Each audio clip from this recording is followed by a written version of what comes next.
I've been a silent observer here for a while, but I never thought I'd have a reason to share my own story. My family, however, has pushed me to my breaking point, and I need to hear what others think about this mess. No matter what I do, I'm always painted as the villain, and I'm utterly drained. Here's the full rundown of what's been happening. I'm a 30-year-old guy who's been independent since I was 18. When I say independent, I mean completely, financially, emotionally, you name it. My parents weren't exactly role models for nurturing or supporting their kids. They didn't lift us up or make us feel special. Instead, they operated by an unspoken rule that shaped my entire childhood. My younger sister, Mia, was the golden child who could do no wrong, while I was expected to be the dependable one. If Mia messed up, and trust me, she did often, it was brushed off. "She's just emotional," my mom would say, or "she'll figure it out eventually," which was code for ignoring her mistakes and hoping they'd magically resolve. But if I made even a minor misstep, it was like the world was ending. "Why aren't you doing better?" they'd demand. "You need to be a role model for your sister." It didn't matter what I achieved, it was never enough. I'd bring home straight A's and they'd ask why I didn't get an A+ in science. Meanwhile, Mia could barely scrape by and they'd say, "At least you're trying, sweetheart." This pattern only worsened as we grew up. Mia lived with my parents well into her 20s, bouncing between dead-end jobs and always blaming someone else for her failures. I, on the other hand, worked 2 jobs to pay for college, managed my own rent, and figured out life without any help. My parents never offered me support, not that I expected it, but it stung to see them bend over backward for Mia while I was left to sink or swim. Fast forward to 6 months ago. My mom called, and let me be clear, she doesn't call just to chat. There's always an agenda. You know those calls, fake small talk to soften you up before the real request hits. That's exactly what this was. She started with, "How's your job? Still at that company? Are you eating okay?" It was so unnatural I knew something was coming. My mom doesn't care about my diet and she barely knows what I do beyond something with tech. Then she dropped the bomb. Mia was in deep trouble, $40,000 in debt. Not student loans or credit card debt, but money owed to some shady people who were now demanding repayment. My mom's voice trembled, probably hoping to tug at my heartstrings. "You've done so well for yourself," she said. "You're the strong one. Mia's not like you. She needs you." I sat there, stunned, trying to process $40,000. How does someone rack up that kind of debt? I asked for details, expecting some wild story, but my mom dodged. "That's not important right now," she said, as if I was missing the point. "She's your sister. Family takes care of family." That phrase, "family takes care of family," was their go-to excuse whenever they needed me to clean up Mia's messes. For years, I'd gritted my teeth and gone along with it to avoid being the bad guy. But $40,000? I couldn't do it. I said no, plain and simple. "I'm sorry, but I can't fix Mia's mistakes this time." The call turned ugly fast. My mom went from pleading to furious, calling me selfish and accusing me of abandoning my family. She even said, "Do you want her blood on your hands?" As if Mia's choices were my fault. I hung up, my hands shaking, my chest tight. I knew I'd made the right call. I've worked too hard to let someone else's recklessness ruin me, but the guilt hit hard. My family always twists things to make me the villain, and I started questioning myself. Was I being selfish? Was I wrong? That call was just the start, and what happened next blindsided me. I'll keep you posted as things unfold. Update 1. I thought things might settle down after I stood my ground. Maybe they'd sulk and move on. I was wrong. Things got way worse, and I wasn't ready for it. Here's what went down. After I hung up on my mom, the harassment ramped up. My phone was flooded with messages. My mom sent texts like, "We raised you better than this," and "You'll regret turning your back on us." My dad, who usually stays quiet, joined in with short, blunt messages. "You're better than this," or "Do what's right." Then Mia went all out, sending a long, whiny text about how her life was crumbling and I was abandoning her. She wrote, "I've always looked up to you, and now you're letting me suffer. You're rich, $40,000 is nothing to you. Rich? I laughed. Just because I'm not drowning in debt doesn't mean I'm swimming in cash. Her entitlement was staggering. I didn't respond to any of them, hoping they'd get the hint and back off. Then my aunt called, one of the few relatives I actually like. She sounded awkward, like she didn't want to make the call but felt obligated. She said my mom was telling the whole family I was refusing to save Mia, painting me as heartless while Mia's life was supposedly in danger. My aunt didn't buy it but wanted my side. I explained everything, how Mia got herself into this mess and expected me to fix it. My aunt was supportive, saying I wasn't wrong to say no and that Mia needed to face the consequences. That helped a little, but the damage was done. My mom had spread her version of the story, and I started getting texts from cousins, uncles, even old family friends. Some were vague, like, think about what family means. Others were harsh, calling me selfish or acting like I thought I was too good for them. I ignored them, but the constant barrage wore me down. Then things took a darker turn. My bank called about suspicious activity. Someone had tried to access my accounts with fake ID.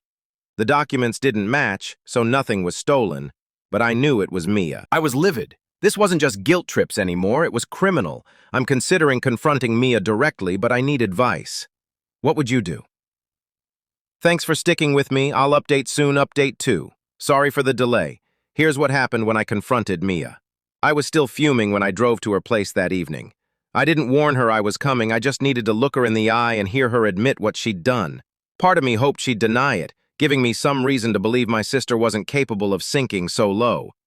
When she opened the door, she looked surprised but not shocked, like she'd been expecting me eventually. She was disheveled, sweatpants, messy hair, like she'd just gotten out of bed. "What are you doing here?" she asked, leaning against the doorframe like it was a casual visit. I didn't sugarcoat it. "Did you try to steal from me?" I held up my phone, showing the bank alert. My voice was louder than it needed to be, but I was furious.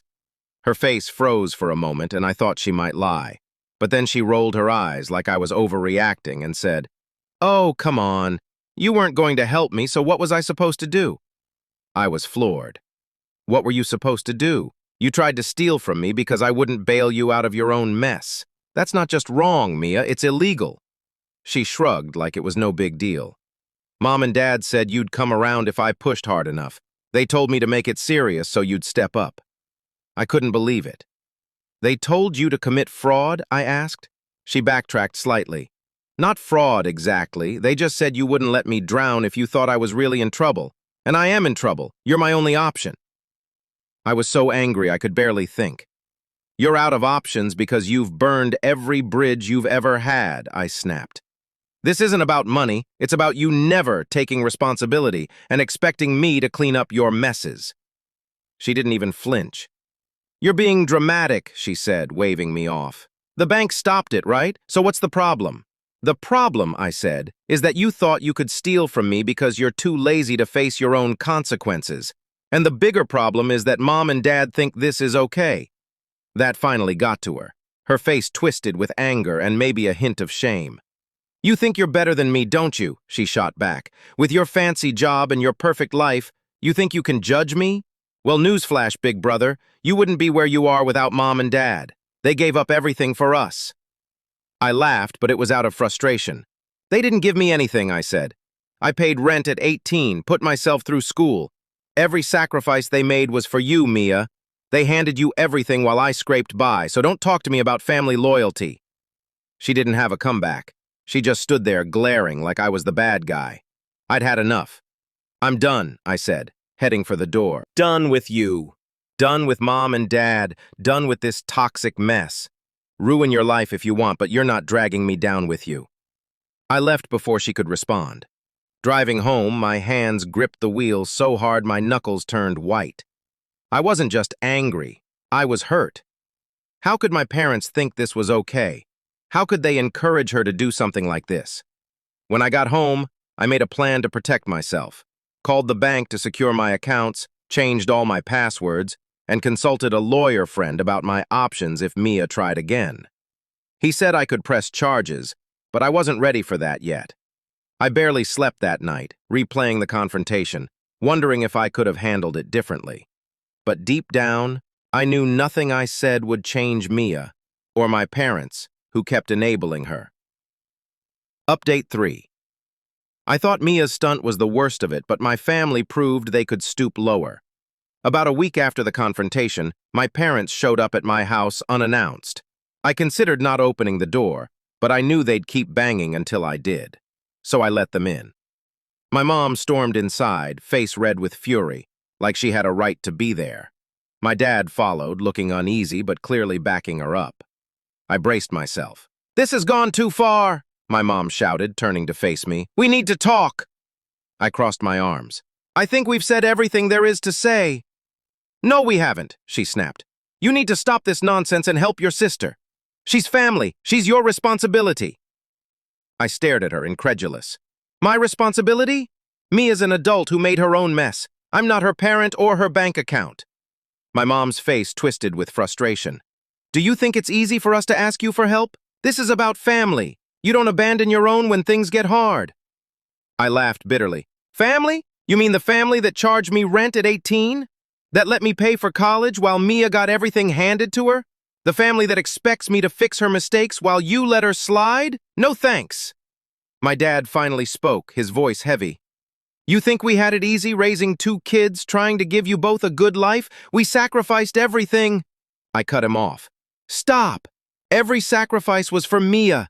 You left me to fend for myself, and that's fine. I don't need you. But don't lecture me about loyalty when you've enabled her disasters for years." My mom was practically shaking with rage. "If you don't help her, you'll regret it forever," she said. "Do you want her on the streets? Her blood on your hands?" There it was, the same guilt trip from the phone call. I was done. "I'm not responsible for Mia's choices," I said. "If she ends up on the streets, that's on her, and you for never teaching her accountability." My mom snapped, "Fine. If this is who you want to be, don't expect us to be there when you need us." I laughed again, cold and empty. "I've never needed you," I said, "and after this, I never will." The room went silent. My dad looked like he wanted to say something but didn't. My mom glared, chest heaving, then stormed out. My dad paused at the door, giving me a look, disappointment, maybe regret, before leaving. When the door closed, I felt relief wash over me.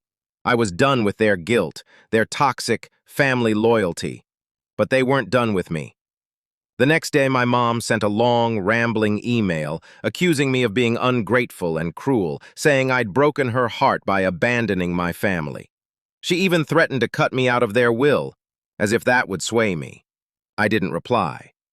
Then Mia started again, texting about how she was losing everything. Her car, her apartment, creditors hounding her, and it was all my fault. I didn't feel bad. She made her choices. A few days later, I got a letter from a lawyer, not my family, but their lawyer. It claimed I had a moral obligation to help Mia, and that refusing had caused irreparable harm to the family. It was laughable. My lawyer confirmed it was nonsense with no legal standing and nothing came of it. But the fact that they tried was the final straw. I was done with Mia, my parents, and their toxic dynamic. I blocked their numbers, unfriended them on social media, and told the few relatives I still talked to that I didn't want updates about them. Most understood, though some pushed for peace. I shut that down fast. Peace isn't possible with people who see me as a fix for Mia's failures. I'm still processing the hurt. Is it normal for a family to go this far? Final update. I'm back with a final update now that I've sorted things out. After that lawyer letter, I made the decision I'd been avoiding for years. I went no contact, completely and permanently. I'd held on to hope that my family might change, but their antics proved they wouldn't. So I cut them off, blocked my mom, dad, and Mia on everything: phone, email, social media. It felt oddly liberating. I also messaged the few relatives I like, mostly cousins, explaining I was done with the drama and asking them not to relay messages. Most were cool with it, though a couple tried the, "but they're family" line. My response: family doesn't get a free pass to treat me like garbage. Explaining this to mutual friends was tough. Some couldn't believe my parents and sister would stoop to theft, guilt trips, and lawsuits. One even asked, "Are you sure you're not missing something?" As if I'd somehow caused this. It hurt, but I let it go. The people who matter believed me, and that's enough. The first week of no contact was rough. I didn't miss them, but they didn't give up easily. My mom used random numbers to leave long, dramatic voicemails about how I was tearing the family apart. I deleted most without listening. Then came the letters. My mom wrote pages about her sacrifices and my betrayal, while my dad's were blunt, saying things like, "If you don't help Mia, don't expect forgiveness." Mia sent a handwritten letter playing the victim, saying I'd abandoned her and begging for $5,000 to get back on her feet. She even promised to repay me. I laughed. It was absurd after everything she'd done. Then my mom took it to another level. She showed up at my office, storming into the lobby and demanding to see me. When the receptionist refused, she started screaming, calling me a horrible son, saying I was destroying the family. Security had to escort her out. I watched from the mezzanine, mortified, as my coworkers stared in shock. That was the breaking point. That night, I called a family lawyer. Not my friend, but a professional. I laid out everything. The harassment, the entitlement, the chaos. She listened and advised me to send a cease and desist letter to my mom, dad, Mia, and their lawyer. It was clear. Contact me again and I'll take legal action. Surprisingly, it worked. The calls, letters, and messages stopped. Even Mia went quiet. 6 months later, life feels lighter. Cutting them off was hard, but worth it. I got the promotion I'd been working toward, and I've heard Mia's still struggling, working part-time, living with a friend after losing her place. I don't feel guilty anymore. She made her choices. My parents keep spreading their story, but fewer people believe them now. I'm reconnecting with friends and cousins, even dating someone who's been supportive. For the first time, I'm surrounded by people who respect me. Dealing with a toxic family is brutal, but it gets better. Cutting them off was like tearing off a bandage, but the peace afterward was worth it. Family doesn't mean you owe them your sanity. Boundaries aren't cruel, they're essential.